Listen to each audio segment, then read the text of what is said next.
नमस्कार, हरिओम। कैलासा सिद्धि में आपका एक बार पुनः स्वागत है। आज हम ओडिशा के जाजपुर जिले के चंडीखोले गांव की यात्रा पर जाएंगे, जहां हमें भारत के सबसे अनोखे मंदिरों में से एक के दर्शन करने को मिलेंगे। आज हम महाविनायक मंदिर के दर्शन करेंगे। सुखकर्ता दुःखहर्ता वार्ता विघ्नाची नुर्वी पूर्वी प्रेम कृपा जयाची सर्वांगी सुंदर उटिशेंदुराची कंठी झळके माळ। ओडिशा का महाविनायक मंदिर अपनी पूजा के लिए बहुत अनोखा है। एकमात्र मंदिर है जहां 5 देवताओं की एक ही देवता के रूप में पूजा की जाती है। यह कैसे हुआ, पहले मैं इस कहानी की शुरुआत करूं।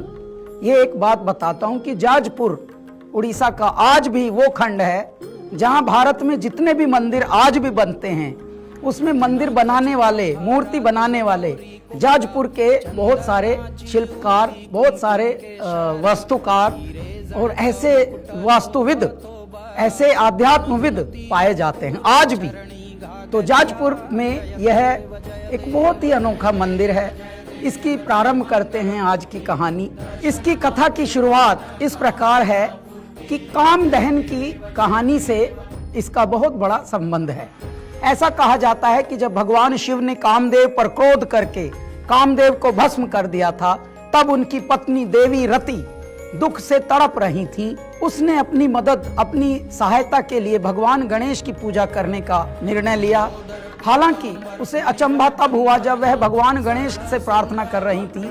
5 दिव्य हाथ का एक साथ उसकी भेंट प्राप्त करने के लिए उसके पास पहुंचे, जिससे वह दुविधा में पड़ गई। फिर उन्होंने भगवान ब्रह्मा से प्रार्थना की। उन्होंने स्पष्ट किया कि 5 देवता भगवान गणपति, भगवान विष्णु, भगवान सूर्य, भगवान शिव और देवी दुर्गा, ये सब मिलकर 5 देवता हैं जो उनकी प्रार्थना से प्रसन्न हुए और साथ ही उनका प्रसाद प्राप्त करने के लिए अपने हाथ आगे बढ़ाएं।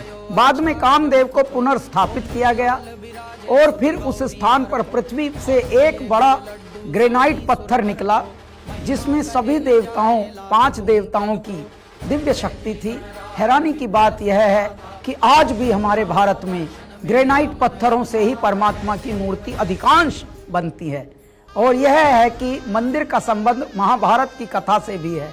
ऐसा कहा जाता है कि पास की वरुणा पहाड़ी युधिष्ठिर की राजधानी थी। इस स्थान से वह अपने साम्राज्य का राज्य प्रभार तेली को सौंपकर स्वर्ग चले गए थे, जो बाद में राजा बन गया था। उनके महल का नाम तेलीगढ़ था और उनके महल के अवशेष आज भी मंदिर के विपरीत दिशा में देखे जा सकते हैं। महाभारत युद्ध के मध्य कुंती ने भी अपने पुत्रों की जीत के लिए इसी स्थान से भगवान शिव को सुनहरे चंपा के फूल चढ़ाए थे। क्योंकि मंदिर में 5 देवताओं को एक देवता के रूप में पूजा जाता है, इसलिए वहां कोई पहाड़ा नहीं है और आमतौर पर पहाड़ा के बाद मंदिर बंद हो जाते हैं, जो देवताओं के शयन का समय होता है। क्योंकि भगवान शिव और भगवान विष्णु दोनों की पूजा यहाँ एक ही गर्भगृह में की जाती है, बेलपत्र और तुलसी के पत्ते दोनों का उपयोग प्रसाद में किया जाता है।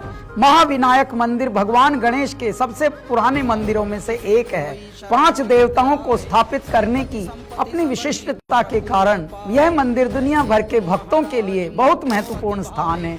अपने धार्मिक महत्व के कारण यह मंदिर ओडिशा पर्यटन में भी एक बड़ी भूमिका निभाता है।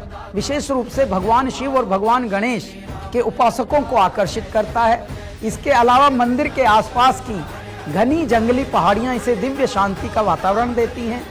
और हम निश्चित रूप से आप सभी प्रिय दर्शकों से आग्रह करेंगे कि आप स्वयं जाएं और महाविनायक मंदिर की दिव्य आभा का अनुभव करें।